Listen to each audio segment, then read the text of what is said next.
میں چاہتا ہوں کہ اسی کے ماتحت کچھ باتیں بیان کروں، لہذا آپ حضرات سے گزارش ہوگی کہ آپ حضرات عمل کریں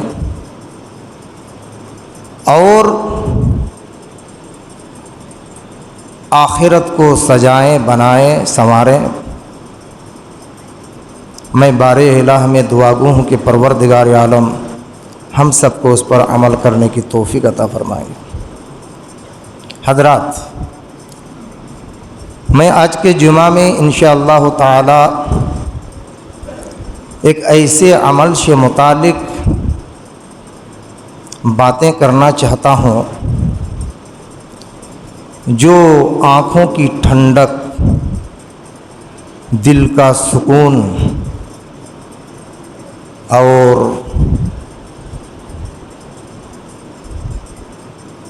ہماری نجات کا ذریعہ ہے۔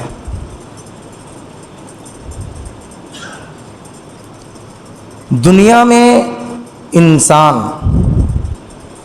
دنیاوی پریشانی اور غموں میں نڈھال ہو کر بار الہ میں سربائے سجود ہوتا ہے، اللہ تبارک و تعالیٰ کے سامنے کھڑا ہوتا ہے تو پریشانیوں اور غموں کا بوجھ ہلکا ہو جاتا ہے۔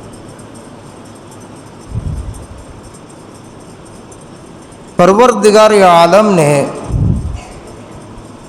اس عمل کے ذریعے سے اس کو حقیقی سکون نصیب ہوتی ہے، اور وہ عمل جس کی اہمیت اتنی ہے، جسے اللہ تبارک و تعالیٰ نے دین کا ستون کہا ہے، اور وہ کیا ہے؟ نماز۔ جس نماز کو اللہ تبارک و تعالیٰ نے ہر مکلف مسلمان مرد و عورت پر فرض کیا ہے، یہ نماز دین کا سکون ہے۔ دین کا ستون اس طرح سے ہے، نبی کریم صلی اللہ علیہ وسلم کی حدیث ہے، بنی الاسلام علی خمس شہادہ اشہد ان لا الہ الا اللہ وان محمد رسول اللہ واقام الصلاۃ وایتاء الزکوٰۃ والحج وصوم رمضان۔ اللہ کے نبی جناب محمد الرسول اللہ صلی اللہ علیہ وسلم نے فرمایا ہے کہ دین کا ستون، اسلام کے بنیاد 5 ہیں۔ ایک نمبر کلمہ ہے جس کی تصریح میں گزشتہ جمعہ ہی کر چکا ہوں، دوسرا نمبر میں ہے نماز، تیسرا میں زکوٰۃ، چوتھا میں حج، اور پانچواں میں رمضان کا روزہ۔ اس نماز کو اللہ تبارک و تعالیٰ نے ہر مکلف مسلمان پر فرض کیا ہے۔ فرض تو اور چیزیں ہیں لیکن اس میں چھوٹ ہے، لیکن نماز ایک ایسی چیز ہے جو کسی بھی حالت میں معاف نہیں۔ جیسے زکوٰۃ سب پر فرض نہیں ہے، جو صاحب مال ہے، صاحب ثروت ہے، جس کا مال، روپیہ، پیسہ نصاب تک پہنچ چکا ہے، اسی پر فرض ہے۔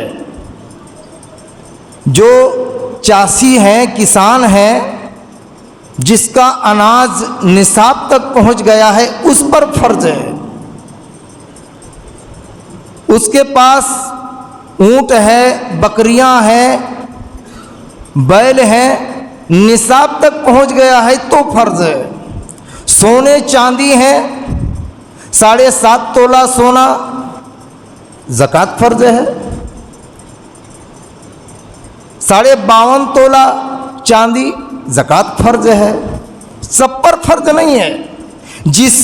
جس کا مال نصاب تک پہنچ گیا ہے اس پر فرض ہے۔ اسی طرح حج،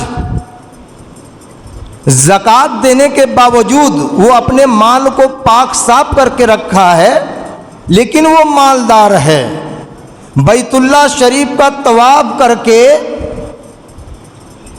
گھر واپس آئے، باوجود اس کے وہ غریب نہیں ہوگا، محتاج نہیں ہوگا، اتنا مال ہے تو اس پر زکوٰۃ فرض ہے۔ روزہ اسی طرح سب پر فرض نہیں ہے، لاغر، کمزور، بیمار، اس طرح کے لوگ ہیں نا جی، عورتیں جو حیض کی حالت میں ہیں، نفاس کی حالت میں ہیں، مسافر ہیں، حتی الامکان کوشش کرے وہ کسی کو فدیہ دے کر روزہ رکھ لائے، قضا کرے۔ لیکن نماز ایک ایسی چیز ہے جو کسی بھی حالت میں معاف نہیں ہے۔ کچھ بھائی سے ملاقات ہوتی ہے کہ نماز میں نہیں گئے، کیا بتائیں مولوی صاحب پریشانی تھی۔ سبحان اللہ، یہ بہانہ کہ پریشانی تھی، بیمار میں تھا، اٹھ نہیں سکتے تھے، کمر میں درد ہے، کوئی بہانہ نہیں چلے گا۔ نماز کسی بھی حالت میں معاف نہیں ہے کہ اگر آپ کے پیر میں درد ہے، کمر میں درد ہے، بیمار ہو چکے ہیں، کھڑے ہونے کی صلاحیت نہیں ہے تو بیٹھ کر پڑھیے، اگر بیٹھنے کی صلاحیت نہیں ہے تو لیٹ کر پڑھیے، اشارے سے پڑھیے لیکن پڑھیے، نماز معاف نہیں۔ اب سوال کر سکتے ہیں کہ عورتیں کیا کریں گی؟ عورتوں کا معاف ہے نماز عدت میں، نفاس کی حالت میں۔ اسی لیے اللہ کے نبی جناب محمد رسول اللہ صلی اللہ علیہ وسلم نے عورتوں سے فرمایا تھا، یا معشر النساء تصدقنا فانی اریتکن اکثر من اہل النار، اے عورتوں کی جماعت تم کثرت سے صدقہ کرو، دان و خیرات کرو، اس لیے کہ جب مجھے معراج کرایا گیا اور میں نے جنت و جہنم کا سیر کیا تو جہنم میں زیادہ سے زیادہ عورتوں کو دیکھا۔ اسی لیے اللہ کے نبی نے فرمایا کہ صدقہ کرو تاکہ تمہاری نماز فوت ہو جاتی ہے حیض کی حالت میں، نفاس کی حالت میں، اور تم سے غلطیاں ہو جاتی ہیں، تم ادا نہیں کر پاتے ہو، جس کی بھرپائی کے لیے صدقہ کرو۔ بہرحال نماز کسی بھی حالت میں معاف نہیں ہے میرے دوستوں اور بھائیوں۔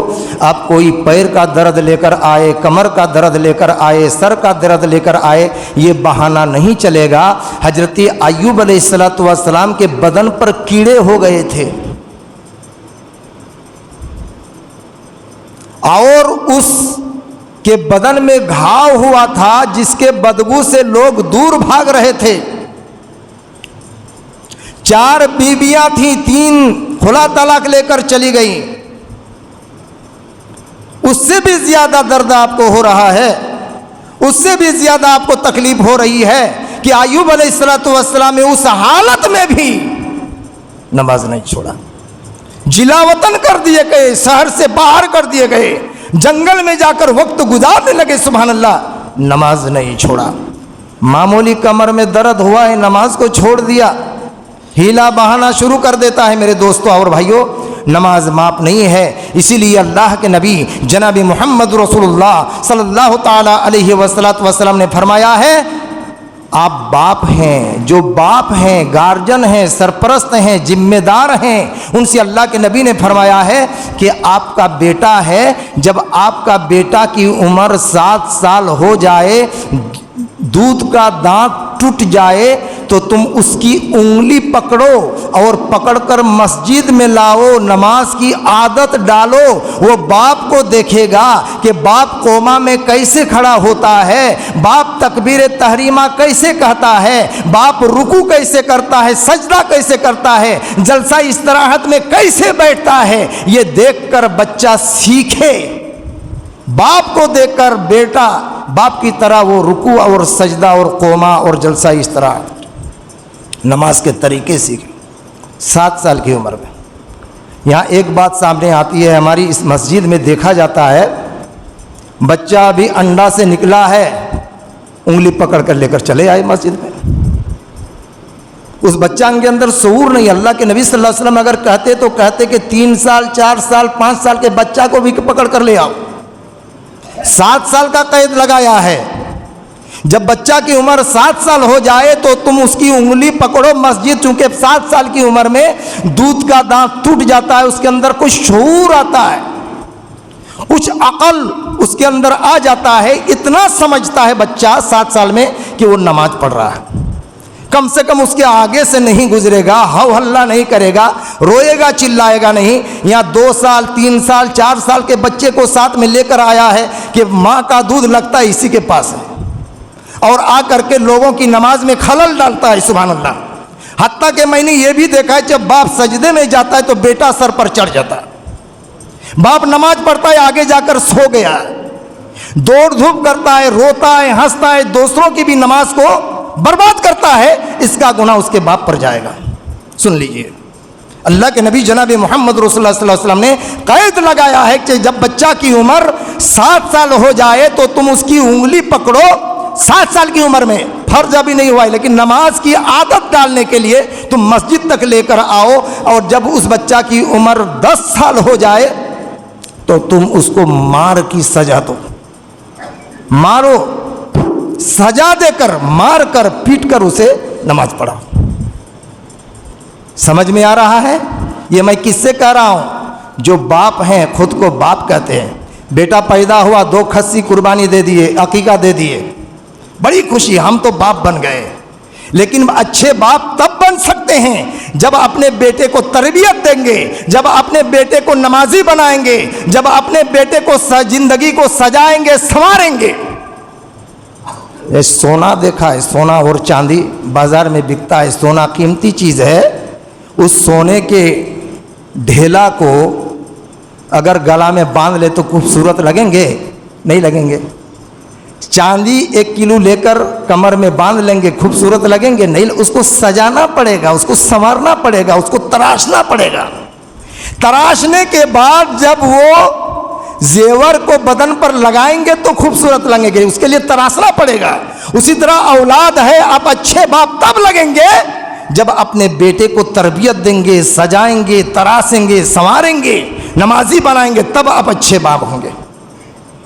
خالی باپ بن جانا بہادری نہیں ہے۔ اسی لیے اللہ کے نبی صلی اللہ علیہ وسلم نے فرمایا کہ جب بچہ کی عمر 7 سال ہو جائے اس کی انگلی پکڑو اور مسجد تک لے کر آؤ، اور 10 سال ہو جائے تو تم اس کو مارو۔ 10 سال کی عمر میں نماز فرض ہو جاتی ہے۔ سمجھ میں آ گیا کہ بیٹے کو تربیت دینا ہے، بیٹے کو نمازی بنانا ہے، انگلی پکڑ کر 7 سال کی عمر میں لانا ہے، پہلے نہیں لانا ہے۔ مسجد میں لوگوں کی نماز کو خلل نہیں، لوگ نماز پڑھ رہے ہیں، بچہ دوڑنا شروع کر دیا، ہنسنا شروع کر دیا، رونا شروع کر دیا، جو پہلے سے نماز پڑھ رہے ہیں اس کی نماز میں بھی خلل، اس کا دھیان بھٹک گیا، اس کا گناہ کس کو ہوگا؟ باپ کو ہوگا۔ اس لیے 7 سال کا خیال رکھیں۔ اور آئیے، جتنے بھی فرائض چیزیں ہیں وہ روئے زمین میں فرض ہوئی ہے، چاہے زکوٰۃ کہیے، چاہے حج کہیے، چاہے روزہ کہیے، یہ زمین پر فرض ہوا ہے۔ لیکن نماز کی اہمیت و فضیلت، عظمت اتنی ہے، اس بات سے آپ اندازہ لگا سکتے ہیں کہ اللہ تبارک و تعالیٰ نے حضور اکرم صلی اللہ علیہ وسلم کو جبرائیل امین کے ذریعے براق میں سوار کر کے بیت الحرام سے لے کر بیت المقدس، پھر پہلا آسمان، دوسرا آسمان، چوتھا آسمان، چھٹا آسمان، 7واں آسمان کے بعد سدرۃ المنتہا تک بلایا۔ اللہ تبارک تعالیٰ سے ہم کلام ہوا۔ کلام پاک کے اندر اللہ تبارک تعالیٰ نے فرمایا ہے، سبحان الذی اسریٰ بعبدہ لیلا من المسجد الحرام الی المسجد الاقصی الذی بارکنا حولہ لنریہ من آیاتنا انہ هو السمیع البصیر۔ پاک ہے پروردگار عالم جس نے اپنے بندے کو راتوں رات مسجد حرام سے بیت المقدس تک لے گئے، جس کے آس پاس ہم نے برکت دے رکھی ہے تاکہ ہم اسے اپنی عبرت کے بعض نمونے دکھائیں۔ بے شک اللہ تبارک و تعالیٰ سننے والا اور دیکھنے والا ہے۔ اس آیت کریمہ میں بتلایا گیا ہے کہ جناب محمد رسول اللہ صلی اللہ علیہ وسلم کو بیت الحرام سے لے کر بیت المقدس تک لے گئے، پھر وہاں سے پہلا آسمان، دوسرا آسمان، تیسرا آسمان کرتے ہوئے 7واں آسمان کے بعد سدرۃ المنتہا تک لے گئے۔ میرے دوستوں اور بھائیوں، وہاں اللہ کے نبی جناب محمد رسول اللہ اللہ صلی اللہ علیہ وسلم سے ہم کلام ہوا اور اللہ تبارک و تعالیٰ نے اپنے پاس بلا کر اس نماز کو فرض کیا۔ زمین میں بھی فرض کر سکتا تھا۔ اس نماز کی فضیلت دیکھیے، اس نماز کی عظمت دیکھیے، اس نماز کی اہمیت دیکھیے کہ اس نماز کو فرض کرنے کے لیے اللہ تبارک و تعالیٰ نے حضور اکرم صلی اللہ علیہ وسلم کو کے لیے اور اس کی امت کے لیے اپنے پاس بلا کر نماز کو فرض کیا۔ کتنا؟ 50 وقت۔ بخاری اور مسلم شریف کی حدیث سے اللہ کے نبی جناب محمد رسول اللہ صلی اللہ علیہ وسلم نے فرمایا کہ 50 وقت کی نماز میں لے کر آنے لگا۔ سبحان اللہ۔ جب حضرت موسیٰ علیہ السلام پر اترا تو موسیٰ علیہ السلام نے فرمایا کہ اے محمد صلی اللہ علیہ وسلم کتنی نمازیں فرض کی؟ اللہ تبارک تعالیٰ کہا کہ 50 وقت۔ کہا کہ حضور اکرم صلی اللہ علیہ وسلم محمد صلی اللہ علیہ وسلم اللہ تبارک و تعالیٰ کے یہاں جاؤ اور جا کر اس نماز کو تخفیف کر کے آؤ، ہلکا کر کے آؤ، چونکہ 50 وقت کی نماز آپ کی امت پر بڑی گراں گزرے گی، بہت بھاری ہوگی، وہ نہیں سکیں گے، اس لیے کہ میں بنی اسرائیل کو آزما چکا ہوں، اپنی امت کو امتحان لے چکا ہوں، اور میری امت سے آپ کی امت کے لوگ کمزور ہوں گے، لہٰذا یہ 50 وقت کی نماز آپ کی امت پر گراں گزرے گی۔ جاؤ اللہ کے یہاں اس نماز کو تخفیف کر کے آؤ۔ اللہ کے نبی جناب محمد رسول اللہ صلی اللہ علیہ وسلم بیان کرتے ہیں کہ میں اللہ تبارک و تعالیٰ سے کے پاس گیا اور فرمایا کہ خدایا پروردگار عالم، میری امت پر یہ نماز گراں گزرے گی، 50 وقت کی نماز، اللہ اس نماز کو تخفیف کر دیجئے، ہلکا کر دیجئے۔ اللہ نے 5 وقت کی نماز، بخاری اور مسلم شریف کی حدیث ہے، 5 وقت کی نماز گھٹا دی۔